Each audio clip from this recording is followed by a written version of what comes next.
आज कोर्ट में हमने अपना पक्ष रखते हुए हमारी जो एप्लीकेशन थी सर्वे मौके का कराए जाने की, जिसके लिए रिविजनल न्यायालय ने आदेश किया हुआ था, उस पर अपना पक्ष रखा।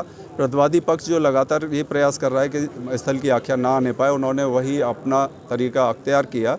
न्यायालय के समक्ष जब रिविजनल कोर्ट के आदेश को उल्लेखित किया गया, न्यायालय ने दूसरे पक्ष से ये भी कहा कि वस्तुतः अगर रिपोर्ट आ भी जाती है तो उसमें दिक्कत क्या है, लेकिन प्रतिवादी पक्ष का बार बार ये कहना कि चूँकि पोषणीयता यानी मेंटेनेबिलिटी का विषय हमने उठाया है, इसलिए उसका निस्तारण होना चाहिए। कोर्ट ने इन सारी परिस्थितियों में एक करीब आधा पौन घंटे का समय देने के उपरांत कोर्ट ने ये मानते हुए कि चूँकि प्रतिवादी पक्ष ने आज एक एप्लीकेशन निसासा की दे दी कि 7-11 जो कि मुकदमे की मेंटेनेबिलिटी से रिलेटेड है, उस प्रार्थना पत्र के ऊपर हियर किया जाए कि 7-11 के लिए लिस्ट किया जाना चाहिए या इस पर सर्वे पहले किया जाना चाहिए। क्या डेट पड़ी? डेट परसों की लगा दी गई, 7 तारीख को।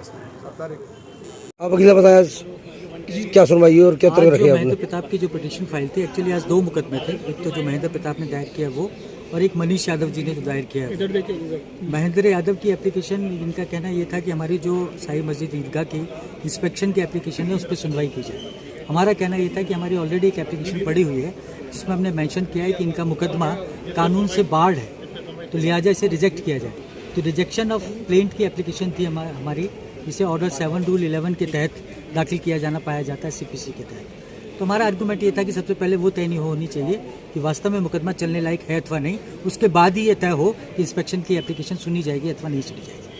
दूसरे पक्ष का यही कहना था कि नहीं साहब, इंस्पेक्शन की पहले सुनी जाए और 7-11 की एप्लीकेशन को बाद में सुना जाए, क्योंकि अपीलेट कोर्ट का कोई आदेश वो ले आए हैं एक्स पार्टी, जिसमें ये है कि 74 जो एप्लीकेशन है उनकी इंस्पेक्शन की, उस पर पहले सुनवाई की जाएगी। तो ऑनरेबल कोर्ट ने यही पाया कि 7-11 की पहले सुनवाई की जानी चाहिए, क्योंकि ऑलरेडी वो एप्लीकेशन पार्ट हर्ड है। तो लिहाजा एक एप्लीकेशन हमने आज भी मूव की कि 7-11 पर सुनवाई पहले की जाए, उसी के डिस्पोजल में परसों की डेट अब निर्धारित कर दी गई। तो सुनवाई के लिए ऑर्डर के लिए सुनवाई तो परसों कितनी चीज़ों पे सुनवाई होगी? 7-11 की हमारी एप्लीकेशन है, सबसे पहले तो उस पर सुनवाई होगी, उसके बाद ऑनरेबल कोर्ट जो तय करेगी, क्योंकि इंस्पेक्शन की एप्लीकेशंस कई मुकदमों में लगी हुई, उसके बाद उनकी सुनवाई। अच्छा, मनीष यादव की तो महेंद्र प्रताप वाले में जी हाँ, मनीष यादव वाले में भी उनकी एक इंस्पेक्शन की एप्लीकेशन मूव कर रखी है, लेकिन चूंकि इसमें हम आज ही अपियर हुए हैं तो हमें कॉपीज नहीं मिली हैं, तो हमने एक एप्लीकेशन लगाई है कि उस मुकदमे की कॉपीज पहले हमें दे दी जाए, उसके बाद हमें ऑब्जेक्शन का टाइम दे तब सुनवाई। तारीख क्या? देखिए, आज जो वादी पक्ष की ओर से विभिन्न प्रार्थना पत्र दिए गए थे, उनमें से कुछ प्रार्थना पत्रों की मैंने आपत्तियां दाखिल की हैं न्यायालय में। इसके अतिरिक्त मैंने 2 प्रार्थना पत्र न्यायालय में इस आशय के दिए कि सबसे पहले आदेश 7-11 के प्रार्थना पत्र की सुनवाई की जाए। इसके अलावा एक मैंने प्रार्थना पत्र इस आशय का भी दिया कि चूंकि वादी पक्ष की ओर से न्यायालय के समक्ष विभिन्न दस्तावेज जो उनके मुकदमे के आधार है उनको दाखिल नहीं किया गया है, अतः वादी पक्ष से उनका कागजों का दाखिल कराया जा रहा है। वादी पक्ष की ओर से इस बात पर जोर दिया गया कि सबसे पहले मौके का मुआयना हो जाए। हमारा कहना ये था कि चूंकि विवाद मस्जिद जो है मुकदमे का विषय वस्तु नहीं है, 13.7 एकड़ जमीन से अलग है, अतः उसका मुआयना नहीं हो सकता।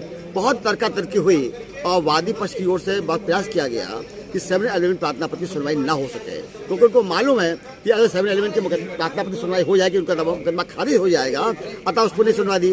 मगर न्यायालय हमारे तर्कों से सहमत हुई, मैंने जो कानून की विधियाँ दाखिल की उनसे सहमत हुई और उसके आधार पर दिनांक 7 तारीख जो है आदेश 7-11 CP का जो प्रार्थना पत्र उसकी सुनवाई की नियत कर दी।